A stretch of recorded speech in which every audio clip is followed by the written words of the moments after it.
नमस्कार विद्यार्थी मित्रांनो, टीईटी 2025 चा अंतिम निकाल लागलेला आहे आणि या अंतिम निकालामध्ये आपण समजून घेऊया की ओव्हरऑल किती पर्सेंटेज हा निकाल लागलाय, किती वाढ झाली पेपर 1 मध्ये, पेपर 2 मध्ये, त्याचबरोबर माध्यमानुसार किती निकाल लागलेला आहे आणि पेपर 2 मध्ये सामाजिक शास्त्र आणि सामान्य विज्ञान ह्या पेपरासह किती पर्सेंटेज हा निकाल लागलाय।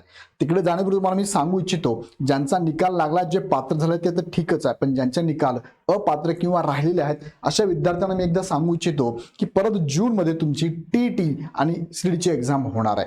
सो निराश होऊ नका, लगेच तुम्ही तयारी लागा, कारण जून जुलैला तुमची परत टीईटी होणार आहे। या संदर्भातलं एक नोटिफिकेशन 22 नोव्हेंबर 2025 ला आलं होतं की टीईटी वर्षातून 2 वेळा होणार आहे। सो तुम्ही तयारीत राहा, तुमचा अभ्यास खूप चांगला झालाय, फक्त त्याला काय रिव्हिजन करत राहा, येणाऱ्या या एक्झाम मध्ये तुम्ही सुद्धा पात्र होऊ शकाल। या संदर्भात इग्नाइट अकॅडमी कडून नवीन बॅच आपण लॉन्च केलेली आहे। 20 फेब्रुवारी पासून नवीन बॅच आहे।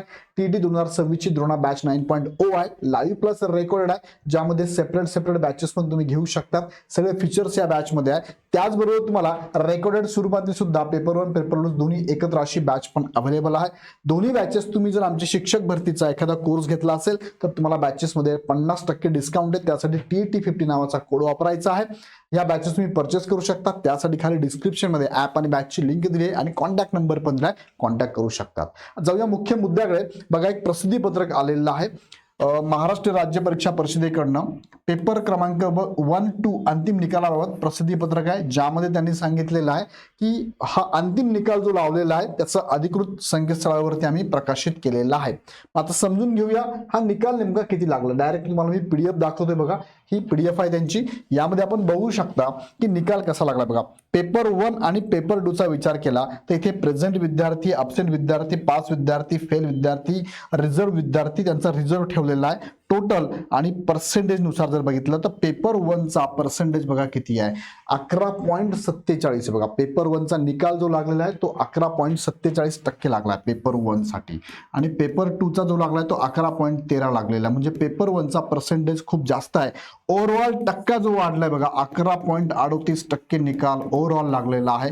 सो तुम्ही बघितलं असेल 3 ते 4% निकाल लागत होता, आता तो निकाल 11.28 पर्यंत पोहोचलेला आहे, कारण इथे अभ्यास करणारा वर्गही वाढलेला आहे आणि इथे शिक्षकांना सुद्धा इथे टीईटी द्यावी लागणार होती, त्यामुळे इथे मोठ्या प्रमाणात संख्या होती आणि अभ्यास सुद्धा बऱ्याच महिन्यांपासून आपण करत होतो, म्हणून हा टक्का वाढलेला आहे। त्याचबरोबर आपण जर बघितला, हा ओव्हरऑल बघितला, पेपर वाईज बघितला, पेपर 1 चा जर निकाल आपण माध्यमासहित बघितला, बघा माध्यमासहित बघितला, टोटल 8 माध्यम इथे होते, तर यामध्ये मराठी माध्यमाचा टक्केवारी बघा 12.2 आहे।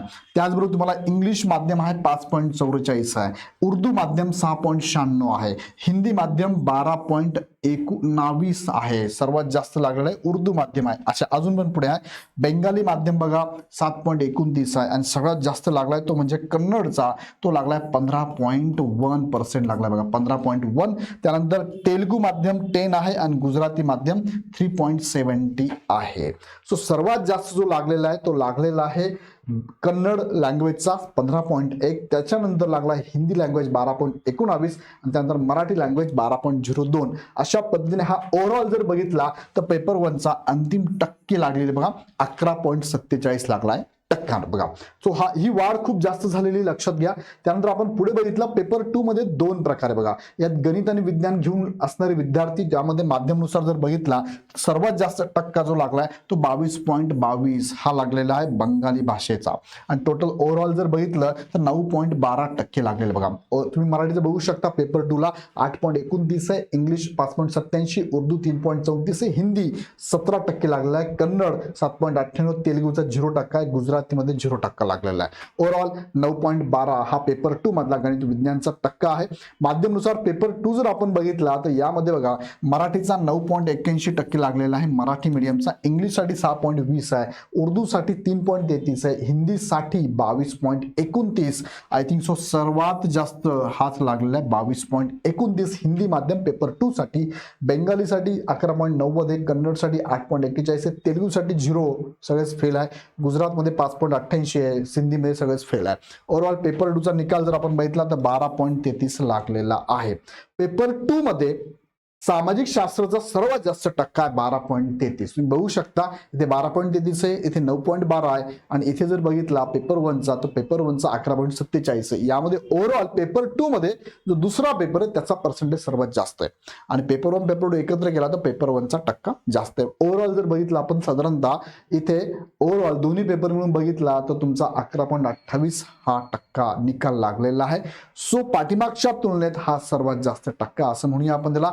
11.28 आहे. अजूनही काही विद्यार्थी यामध्ये पात्र होता राहिले असतील थोड्या 1-2 मार्कावरनं, त्यांच्यासाठी परत एकदा संधी नक्कीच आहे. सो पात्र किंवा त्याला आपण पास म्हणूया, पास झालेल्या विद्यार्थ्यांचे मनापासून खूप खूप अभिनंदन.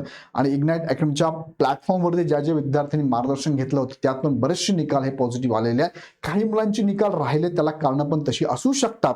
एक कारण असू शकतं तुम्ही सिरियसली केलं नसेल, शेवटच्या टप्प्यात नियोजन केलं नसेल किंवा सगळे लेक्चर बघितले नसेल किंवा प्रॉपर अभ्यास केला नसेल असं तुम्हाला जाणवत पण असेल. सो तुम्हाला आता जाणवलं असेल की सर थोडासा अभ्यास केला असता मी पास झालो असतो, पात्र झालो असतो. सो अशा विद्यार्थ्यांना परत संधी जूनमध्ये येणार आहे. सो अपात्र किंवा त्याला आपण आपल्या भाषेत नापास म्हणतो असं म्हणतो, अशा विद्यार्थ्यांसाठी खचून जायची गरज नाहीये. पास झालेल्या विद्यार्थ्यांचा आनंद आहेच, पण अपात्र झालेल्या विद्यार्थ्यांसाठी मी तुम्हाला सांगतो खचून जाऊ नका. परत संधी आहे तुम्हाला. आता सीडीची एक्झाम पण बऱ्याच विद्यार्थ्यांनी फॉर्म भरले असेल. ही एक्झाम सुद्धा पॉझिटिव्हनेस जो या एक्झाम तुम्ही विकनेस हो तुमचा त्यावरती काम करा, नक्कीच पॉझिटिव्ह रिझल्ट येईल किंवा जूनमध्ये परत तुम्हाला संधी मिळणार आहे. सो विकनेसवरती काम करा, जे तुमच्या अडचणीला त्यावरती काम करा, नक्कीच तुम्ही सुद्धा येणाऱ्या एक्झाममध्ये पात्र नक्की व्हाल. सो पात्र विद्यार्थ्यांचं अभिनंदन. अपात्र झालेल्या विद्यार्थ्यांना परत एकदा नव्याने तयारी करण्यासाठी खूप खूप शुभेच्छा. आणि या संदर्भात इग्नाइटने सुद्धा बॅचेस लॉन्च केलेल्या आहेत. लाईव्ह प्लस रेकॉर्डेड बॅचेस पण आहे आणि रेकॉर्डेड बॅचेस पण आहे. जी बॅच तुम्हाला आवश्यकता वाटेल त्यानुसार तुम्ही घेऊ शकता. या बॅचेस संदर्भात डिटेल माहिती घेण्यासाठी इग्नाइट अकॅडमीचा ऍप डाउनलोड करून हवी ती बॅच परचेस करा. काही शंका असेल ह्या नंबरला परत एकदा कॉल करून माहिती घेऊ शकता. व्हिडिओ आवडला लाईक करा, इतरांना शेअर करा आणि चॅनलवरती अपडेट बघण्यासाठी चॅनल सबस्क्राईब करून बेल आयकॉन नक्की क्लिक करा. पुन्हा व्हिडिओ आपण नेक्स्ट व्हिडिओमध्ये. धन्यवाद.